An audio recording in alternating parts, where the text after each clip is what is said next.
Corey Graves blasts WWE over commentary changes. Plus, AEW talent reacts to Malakai Black's reported exit from the company.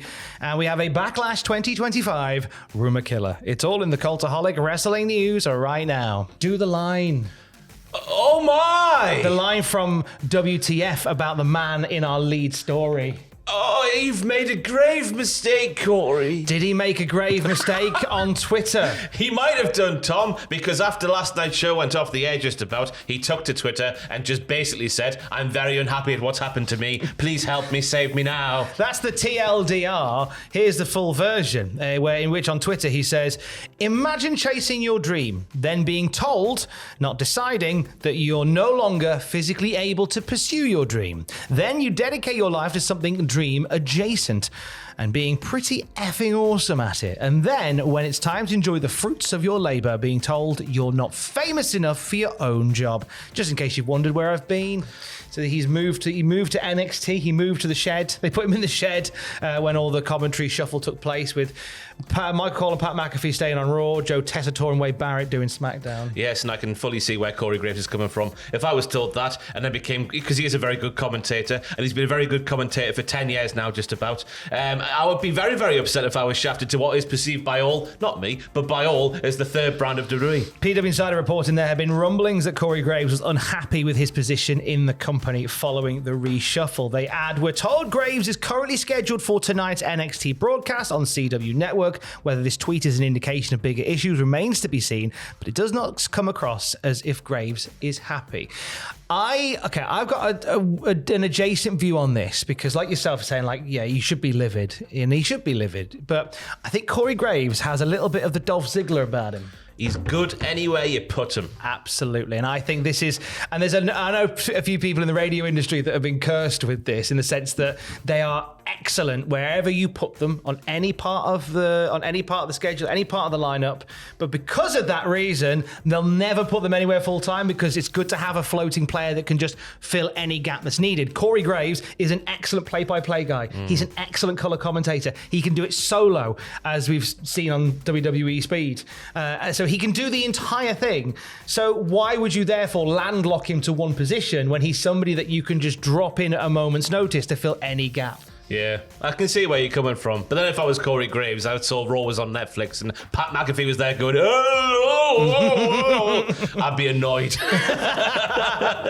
No, I think, there's stuff to be said for, because Pat McAfee is very much a Marmite commentator. I think people either love him or they hate him, whereas Corey Graves is just an excellent commentator that is non-offensive on the whole and does his job excellently well. But again, because he's so good at being dropped anywhere, they're not going to commit to him in the way they want him to. The thing is, you look at Pat McAfee, to go back to Pat, you look at Pat's schedule, he's going to have college game day stuff coming up sooner rather than later. So you're going to see Corey back on Raw, I reckon, by probably April, May time. Oh, what if Booker T gets the call? Who knows what might happen? I mean, if they call Booker T over Corey Graves, then I'd be foaming. What is that supposed to mean, Tom? Well, I think we shucky ducky quack quack know what I mean. That being said, I know Corey's obviously very unhappy at the situation just based off his tweet there, but the trio of Corey, Vic and Booker on last week's NXT, it worked very well. They did work very well because Corey's excellent at what he does and he was able just to fit perfectly in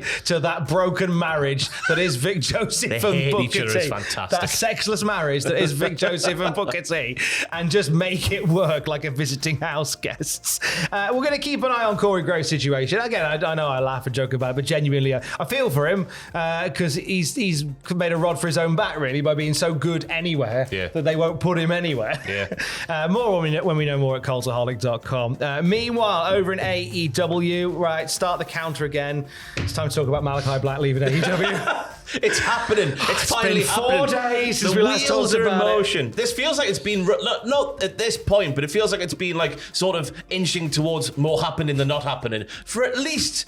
Since his AEW debut, it's felt like any minute now. So obviously his contract is believed to have expired at the start of this year, and the House of Black seems to be done after that bit on Dynamite the other week. I believe you and Brody could be tag team champions. That's exactly him. I went full on Bo Selector there for a Will Ospreay impersonation. That was Will Ospreay speaking to Buddy Matthews on last week's AEW program. I think it was it? Yeah, it was Dynamite, wasn't it? And he went, Buddy, I'll be your guy. And Buddy went, I'm not your guy, Buddy. So what's the latest on all that situation, dare I ask?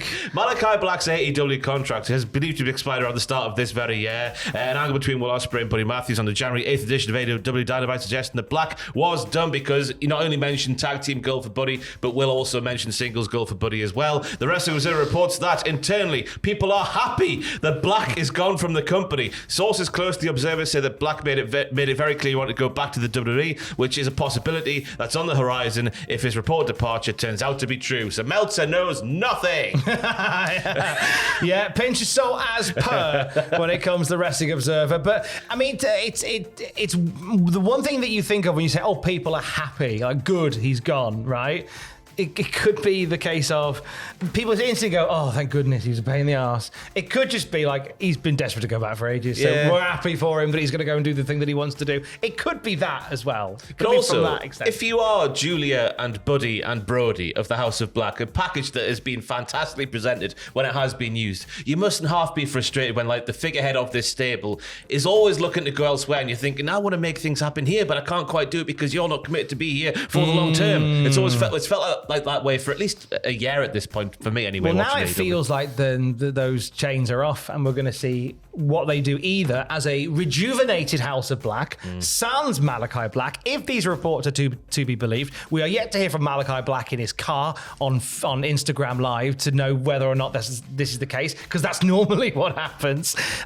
So it's a case of now they might be able to reboot House of Black, maybe with Julia Hart as the leader. Yeah, why not? Get Carlito in. He's the one that can call it, isn't he? If in doubt, better call Carlito. You got a set of goths, put Carlito with them. It'll all work out fine. Meanwhile, over on WWE, somebody's on the way back, aren't they? Yeah, PW Insider with this one saying the WWE star Tyler Bate is extremely close to returning from his torn pec. The Elite.com service can confirm this news. Bate, who's been out of action with the tear since July 2024, is expected to return to the Raw brand once he is officially cleared, which we are told could be any time now. He was walking a cat along the beach. Photograph and evidence may be needed. It was on Instagram. I did see it with my own eyes. There is a cat with a lead on a beach. New Cat Republic. Maybe that's the new gimmick. Do we see Pete Dunne and Tyler Bate back again with the ill behaviour? I sincerely hope not. Just based off how their first run went, the theme is awful, as we all know, as you've just wonderfully displayed there. Just displayed. But also, they weren't really used in terms of a way that you get like your chompers into as a fan. There was nothing to really get invested in. Yes, they're both fantastic wrestlers. Yes, they had good outings. I remember around Elimination Chamber last year, they had a couple of good outings on Raw and stuff like that. But it just feels like maybe Pete is a singles heel. Tyler maybe is a baby face. You know, Matthew always compares him on the podcast to a little character around the lily pads of a little pond, like Jemima Puddle Ducks and that. He's Jemima Puddle Ducks. I don't understand where Matthew comes from, but it sounds funny.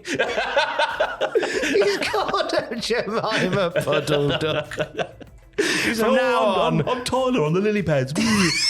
But he's having him as a baby face of that ilk. Maybe bring back the weed boy that we got to meet in NXT. Who knows what might happen? Him. He was the weed boy. He was just like, hey, chill out, man. Yeah. He was like, I liked him a lot.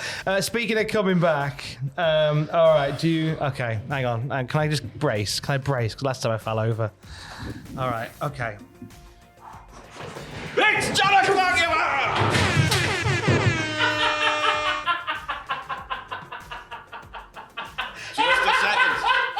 Time out. Keep it in. Time out. Keep it in. Are you okay then? Yeah, I'm fine. Oh, mate, I'm fine. Get up. Keep that in. We're in. We're in. It's been a while. Sorry, everybody.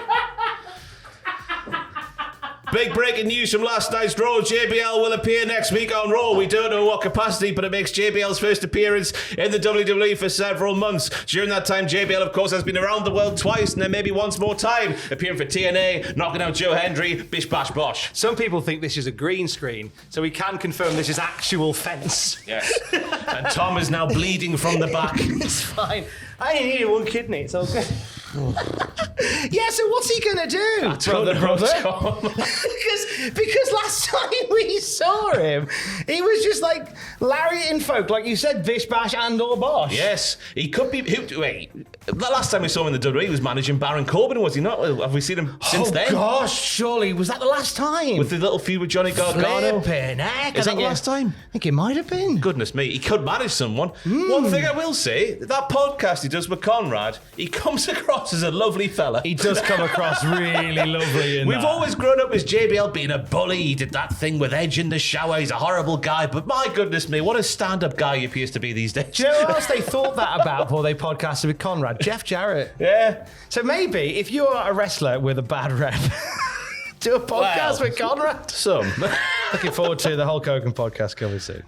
Let's not do that ever. Thanks. Yeah. So in terms of what he does, they won't be bringing him back just to go hello. They'll have something in mind for a guy like that. Yeah. They'll have a story in mind for that one.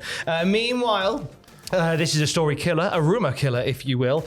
Bad Bunny has been a bad boy. He was in Rolling Stone, and he revealed that Backlash is apparently heading to Mexico. Or is it, Tom? Or is it?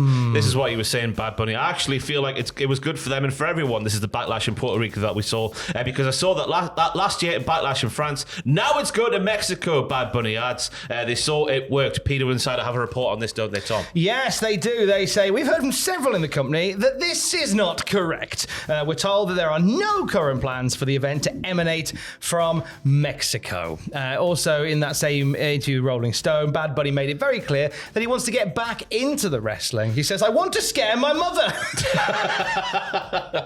Could it mean Rhea Ripley? Good morning, mother. Good morning, mother. We know you watch. Good morning, mother.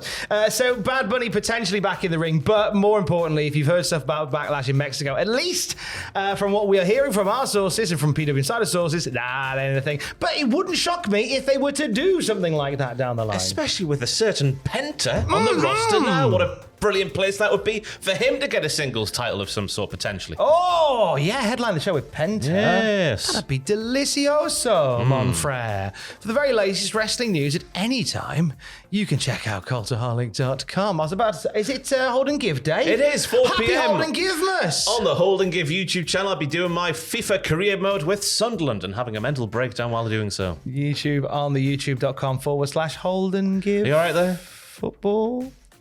Hold and Give football, yeah. Catch me if you It's got can. a yellow thing. Because I'm the England man. Do it at the right time. You